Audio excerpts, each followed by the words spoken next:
ஆழ்வார் திருநகரி அருகே குளத்தில் இறங்கி சடலத்தை மயானத்திற்கு கொண்டு செல்வதால் மக்கள் சிரமம் அடைகின்றனர். ஆழ்வார் திருநகரி அருகே மழவராயநத்தம் கிராமத்தில் குளத்தின் மறுகரையில் மயானம் உள்ளதால் இறந்தவர்களின் உடலை கழுத்தளவு நீரில் சுமந்து செல்ல வேண்டியுள்ளதாக பொதுமக்கள் வேதனை தெரிவிக்கின்றனர். மயானத்திற்கு செல்லும் வழியில் பாலம் அமைக்க வேண்டும் என அப்பகுதி மக்கள் 3 ஆண்டுகளுக்கு முன்பே கோரிக்கை வைத்த நிலையில் ஸ்டாலின் அரசின் மாவட்ட நிர்வாகம் நடவடிக்கை எடுக்காமல் மெத்தனமாக செயல்படுவதாக பொதுமக்கள் குற்றம் சாட்டுகின்றனர். தூத்துக்குடி மாவட்டம் புதூர் பாண்டியாபுரம் அருகே நிலக்கரி ஏற்றி வந்த டிப்பர் லாரி கவிழ்ந்து விபத்துக்குள்ளானது. தூத்துக்குடி துறைமுகத்தில் இருந்து நிலக்கரி ஏற்றி வந்த டிப்பர் லாரி புதூர் பாண்டியாபுரம் பகுதியில் உள்ள டோல்கேட்டில் உள்ள மின்கம்பத்தில் மோதி கவிழ்ந்து விபத்துக்குள்ளானது. லாரியில் இருந்த நிலக்கரி சாலையில் கொட்டி சிதறியது. லாரி ஓட்டுநர் சிறிய காயங்களுடன் உயிர் தப்பினார். அப்பகுதியில் யாரும் இல்லாததால் பெரும் அசம்பாவிதம் தவிர்க்கப்பட்டது. நெல்லை மாவட்டம் பாளையங்கோட்டையில் தனியாருக்கு சொந்தமான சிறப்பு பள்ளியில் சிறுமி மர்மமான முறையில் உயிரிழந்த சம்பவம் அதிர்ச்சியை ஏற்படுத்தியுள்ளது. ஐகிரவுண்ட் அருகே தனியார் ஆட்டிசம் குறைபாடு மற்றும் மன வளர்ச்சி குன்றியோருக்கான சிறப்பு பள்ளியில் கயத்தாரைச் சேர்ந்த ஆட்டிசம் பாதித்த 6 வயதான சிறுமி அபிதாவிற்கு உடல்நலம் பாதித்துள்ளது. இதையடுத்து தனியார் மருத்துவமனையிலும் பின்னர் நெல்லை அரசு மருத்துவமனையிலும் பள்ளி நிர்வாகம் சிறுமியை அழைத்துச் சென்றுள்ளனர். அங்கு சிறுமி உயிரிழந்த நிலையில் தனது மகளை பார்க்க அனுமதி மறுக்கப்பட்டதாகவும் அவரது கண் மற்றும் தலைப்பகுதியில் காயங்கள் இருந்ததால் இறப்பில் சந்தேகம் இருப்பதாகவும் அவரது தாய் ஜெயா காவல் நிலையத்தில் புகார் அளித்துள்ளார். அடிச்சு கொன்றதாக எனக்கு தெரிகிறது. சாவில் மர்மம் இருப்பதாக எனக்கு தெரிகிறது. ஜிஹெச்சில் சேர்ந்து போய் பார்க்குறப்போ என்னைய பார்க்கவே விட மாட்டேன்ட்டாங்க. சட்டையை தூக்கி பார்க்குறேன்னு சொன்னால் அங்கே வெளியே போன்னு சொல்லி கதவை சாத்திட்டாங்க. என் குழந்தை சாவில் எனக்கு ரொம்ப மர்மமான முறையில் இறந்ததாக என தெரிவிக்கிறேன். தென்காசி மாவட்டம் வாசுதேவநல்லூர் காவல் நிலையம் அருகே மிகவும் பழுதடைந்துள்ள காவலர் குடியிருப்பு கட்டிடத்தை இடித்துவிட்டு புதிய கட்டடம் கட்ட வேண்டும் என பொதுமக்கள் வலியுறுத்தியுள்ளனர்.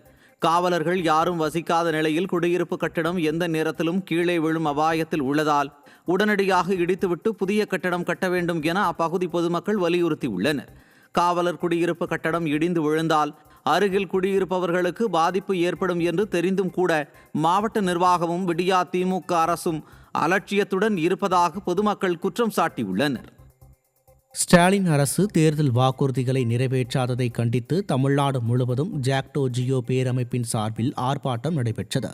தமிழ்நாடு அரசு ஊழியர்கள் மற்றும் ஆசிரியர்களுக்கு புதிய ஓய்வூதிய திட்டத்தை ரத்து செய்துவிட்டு பழைய ஓய்வூதிய திட்டத்தை நடைமுறைப்படுத்த வேண்டும் என்பன உள்ளிட்ட பல்வேறு கோரிக்கைகளை வலியுறுத்தி ஆர்ப்பாட்டம் நடைபெற்றது.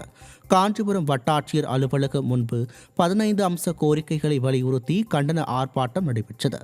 அதேபோல் சிவகங்கை, மதுரை, தேனி உள்ளிட்ட மாவட்டங்களிலும் நடைபெற்ற ஆர்ப்பாட்டங்களில் ஆயிரக்கணக்கான ஆசிரியர்கள் மற்றும் அரசு ஊழியர்கள் கலந்து கொண்டனர். திறனற்ற திமுக ஆட்சி பொய்யான வாக்குறுதிகளை அளித்து ஆட்சிக்கு வந்ததால் அரசு ஊழியர்கள் அவதிப்படுவதாக குற்றச்சாட்டு எழுந்துள்ளது.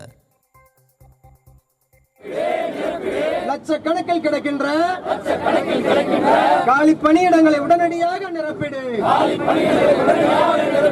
தமிழக அரசு வேலை கொடு, வேலை கொடு. கள்ளக்குறிச்சி மாவட்டம் உளுந்தூர்பேட்டை அருகே சுமார் 20 லட்சம் ரூபாய் வரை மோசடியில் ஈடுபட்ட பாஜக மகளிரணி நிர்வாகி மீது நடவடிக்கை எடுக்க வலியுறுத்தி டிஎஸ்பி அலுவலகத்தில் பாதிக்கப்பட்ட பெண்கள் புகார் அளித்தனர்.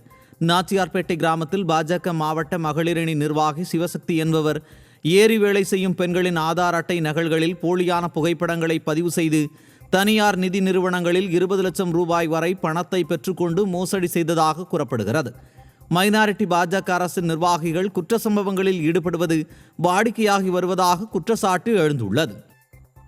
நீலகிரி மாவட்டம் கூடலூர் அருகே சாலையை கடக்க முயன்றவர் மீது அதிவேகமாக வந்த ஆட்டோ மோதிய சிசிடிவி காட்சி வெளியாகி அதிர்ச்சியை ஏற்படுத்தியுள்ளது. கூடலூர் நகரில் செவடிப்பேட்டை பகுதியில் சாலையை கடக்க முயன்ற பிரதீப் என்பவர் மீது அதிவேகமாக வந்த ஆட்டோ மோதியதில் தூக்கி வீசப்பட்டார்.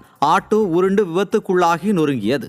இந்த விபத்தில் பிரதீப் மற்றும் ஆட்டோ ஓட்டுநர் இருவருக்கும் எலும்பு முறிவு ஏற்பட்டது. ஸ்டாலின் அரசின் மாவட்ட நிர்வாகம் சாலை பாதுகாப்பிற்காக எந்த நடவடிக்கையும் எடுக்கவில்லை என பொதுமக்கள் குற்றம் சாட்டுகின்றனர்.